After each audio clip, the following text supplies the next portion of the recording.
El presidente de Estados Unidos, Donald Trump, ha afirmado este martes que su país no tiene amigos más cercanos que los británicos al dar la bienvenida al rey Carlos III a la Casa Blanca en una visita de Estado enmarcada en el 250 aniversario de la independencia estadounidense del Reino Unido y tras semanas marcadas por críticas semanales del republicano Keir Starmer, el jefe del Ejecutivo británico, por no ayudarle en su guerra contra Irán. Let us remember what has made our countries the two most exceptional nations the world has ever known.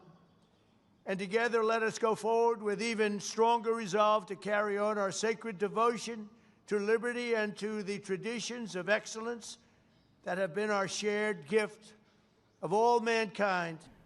Los líderes también mantendrán una conversación privada en el despacho Oval y Carlos III se dirigirá más tarde al Congreso de los Estados Unidos, convirtiéndose en el segundo rey en hacerlo tras su madre, Isabel II, en 1991. Hace menos de un año, Trump realizó su segunda visita de Estado al Reino Unido, donde quedó manifiestamente encandilado por la cena de gala y el recibimiento de honor que recibió por parte de la monarquía británica. Soy Pablo Puentes. Nací el 12 de abril de 1992 en Girón, Santander. En diciembre de 2024, Pablo Puentes salió de Colombia con una sencilla promesa: trabajar unos meses como conductor de ambulancias en Polonia y volver a casa con dinero suficiente para comprar una vivienda. Lo cuenta su esposa, Mireia Pineda, quien explica que fueron las pocas oportunidades laborales en Colombia las que, en última instancia, empujaron a Puentes a sumarse a las Fuerzas Armadas ucranianas como sanitario. Y él se desesperaba mucho cuando no tenía trabajo y pues el desespero lo llevó a tomar esa decisión de decir: yo voy, trabajo 3 meses, 6 meses y me vuelvo. Su historia no dista demasiado de la de Saray Vera, esposa de John Edward Villarreal, desaparecido en Ucrania tras un bombardeo en enero del año pasado. Vera explica cómo, más allá de ideologías, el dinero se ha convertido en el principal motor para muchos de estos reclutamientos. Conozco de familiares que los esposos y los hijos se fueron para Rusia porque ofrecían más dinero. ¿Me entiende? Fue un tema de dinero que a la hora del té, en el campo de batalla, se estaban atacando colombianos con colombianos. Vera destaca que las cantidades de dinero que se ofrecen para combatir en Ucrania son especialmente altas comparadas con Colombia, un país azotado por el desempleo y las malas condiciones laborales. El sueldo base eran, que le dijeron a él, y lo que él me explicó, 12 millones de pesos, y que la OTAN daba 7 millones de pesos más al regresar de la misión. Para Carlos Ramírez, de la ONG La Voz de los que no están, la clave está en la precariedad interna del país, pero también en la reputación de los militares colombianos. Los soldados colombianos son reconocidos en el extranjero como soldados muy buenos o con muy buenas capacidades. Y eso genera que pues, se genere ese centro de atención hacia Colombia y a buscar esta población. Sin embargo, Ramírez advierte de que esa imagen no siempre refleja la realidad en un país en el que, al fin y al cabo, existe el servicio militar obligatorio. Y pues obviamente no lo sacan a zona de combate, digamos, de conflictos acá en Colombia. Ese hombre, ¿cuándo había vuelto a coger un arma? El último contacto de Pineda con su marido fue el 3 de enero de 2025. Poco después llegó la captura y una condena a 28 años de prisión en una cárcel de máxima seguridad en Rusia. Hoy, entre desaparecidos, presos y familias que buscan respuestas, se repite una misma idea: la promesa de una vida mejor que muchas veces termina en soledad, silencio e incertidumbre. O sea, obviamente siempre le dije que no se fuera. El Parlamento Europeo ha aprobado una resolución que pide una definición de violación en toda la UE basada en la ausencia de consentimiento libre e informado. La resolución insta a que solo sea válida una indicación clara, afirmativa, libremente dada e inequívoca del consentimiento en las relaciones sexuales. Añade que el silencio, la falta de resistencia verbal o física o la ausencia de un no pueden interpretarse como consentimiento. Cualquier acto sexual fuera de este marco debe considerarse violación. La falta de consentimiento ya es un elemento definitorio de la violación o la agresión sexual en 17 Estados miembros. Sin embargo, la legislación de varios países sigue basándose en una definición de violación centrada en el uso de la fuerza, que exige a las víctimas demostrar violencia o amenazas. Los partidarios de la resolución sostienen que casos recientes han puesto de manifiesto los límites de este enfoque.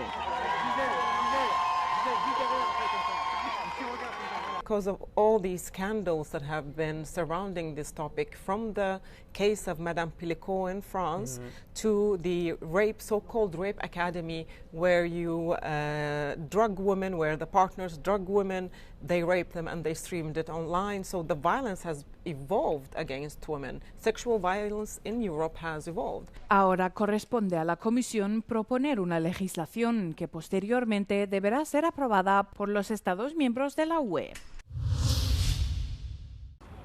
La primera mina de litio completa de Europa comienza a operar en las instalaciones de la sudafricana Sibanye-Stillwater, a medio centenar de kilómetros al sudeste de la ciudad finlandesa de Kokkola. Este recurso energético, fundamental para la fabricación de dispositivos electrónicos modernos, será extraído y posteriormente procesado en una refinería en la costa del Golfo de Botnia. Hannu Hautala, director ejecutivo de Keliber, explica la cadena de producción completa, desde la mina hasta la planta de concentración y la refinería, todas ellas situadas en un radio de 43 kilómetros para producir litio apto para baterías. We are now extracting spodumene ore. It contains some 1 to 1.3% lithium oxide. Then we transport it to the concentrator, and there the lithium oxide content is increased to 5%. And further to lithium refinery, and there the lithium concentrate is produced as a battery quality lithium hydroxide. Un vecino de un pueblo cercano afirma tener sentimientos encontrados respecto a la mina, ya que reconoce que es buena para el empleo, pero le preocupa el impacto medioambiental tanto en los humedales como en la costa finlandesa. El proyecto Keliber planea otros 6 yacimientos mineros en la zona, que aumentaría su radio de acción en unos 500 kilómetros cuadrados. Muchos comparan el papel que desempeña el litio hoy en día, tanto a nivel ecológico como económico, con el que tuvo el petróleo a principios del siglo XX.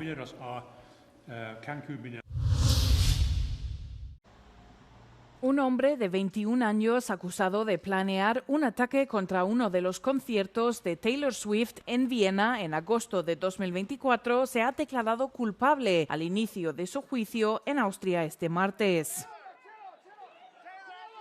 El plan fue frustrado, pero las autoridades austriacas cancelaron igualmente las 3 actuaciones de Swift en Viena como parte de su gira Eras Tour.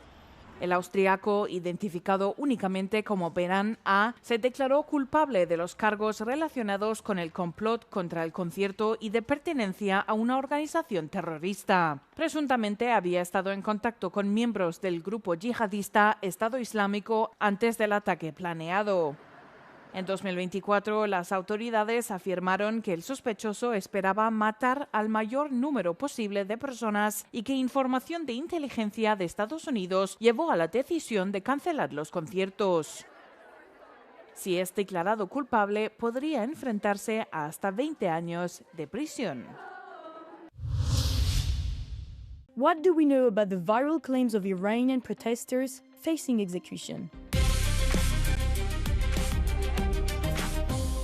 Last week, US President Donald Trump shared a photo of 8 Iranian women claiming they were facing execution, before later saying 4 had been released, with the remaining 4 sentenced to a month in prison. Some online users claimed the image was AI-generated, a claim amplified by Iran-linked accounts. Iran's judiciary-linked Mizan news agency said the report was fabricated and that none of the women had received a death sentence. We spoke to human rights organizations monitoring cases in Iran who said that the women in the image are real, but their evidence does not support the claims circulating online. According to independent groups Iran Human Rights and human rights activists, only one of the 8 women, Bita Ahmati, is confirmed to have received a death sentence. For the others, the situation is less clear. Human rights groups told us that there is evidence that several were arrested, with some reportedly released and others possibly still in detention.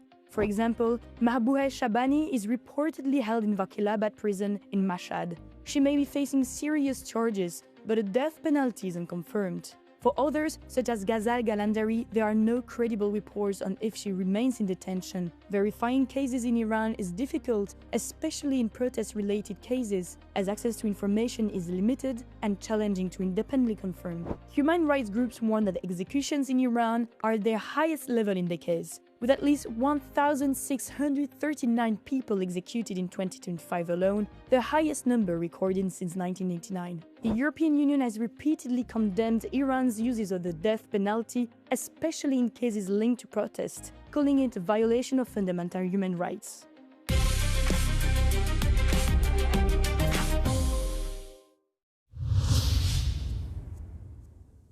¿En qué lugares de Europa están causando mayor impacto los jóvenes emprendedores?